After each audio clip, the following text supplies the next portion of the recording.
आज पाकिस्तान पर अपना पहला air strike करेगा and the mission is called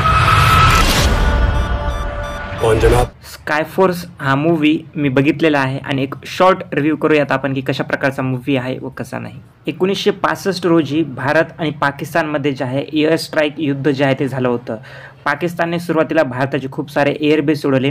त्यानंतर त्याच्या मोबदल्यामध्ये भारताने पाकिस्तानमध्ये जाऊन मला वाटतं सरोगदा नावाचं ठिकाण होतं त्या ठिकाणी अमेरिकेकडून भेटलेले जे एअर क्राफ्ट्स होते ते पाकिस्तानचे जे सर्व उडवून टाकले होते. याबद्दलच या चित्रपटाची स्टोरी जी आहे ते फिरत राहते. एवढंच नाही बघा तर नेमकं या मिशनमध्ये खरे फायटर्स कोण होते, नेमकं कोणामुळे हे मिशन जिंकण्यात आलं आणि खऱ्या अर्थाने कोणाला कितपत मान भेटायला पाहिजे होता, ह्या सर्व गोष्टी ज्या आहेत या मूवीमध्ये जे आहे ते दाखवण्यात आलेलं आहे.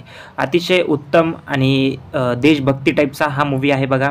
अक्षय कुमार यांचा परफॉर्मन्स खूप चांगला आहे आणि नवीन जो ॲक्टर आहे मला वाटते पहारिया त्याने देखील खूप चांगलं काम केलेलं आहे. ॲक्ट्रेसेसचं तेवढं काम नाही बघा, फक्त सारा अली खानचा थोडाफार रोल आहे. ओव्हरऑल बघा ही मूवी जी आहे ना वन टाईम वॉच मूवी आहे, कारण की ज्यांना एक देशभक्ती टाईपचे मूवीज आवडतात ते पण असे कसे तर जे फक्त पिक्चर टाईप जे बनवलेले असतात बघा की म्हणजे की मूवी टाईप जे की फिल्मी टाईप म्हणतात ना आपण, त्या टाईपचे जे देशभक्ती टाईप मूवी असतात ना त्या टाईपचा हा मूवी आहे. वन टाईम वॉच मूवी आहे. वन टाईम मी का म्हणत आहे कारण की सुरुवातीला थोडाफार बोरिंग फील होतं बघा, परत एकदा स्टोरी बिल्ड व्हायला चालू झाली ना नंतर मग थोडाफार आपल्याला हा चित्रपट ओके वाटायला लागतो.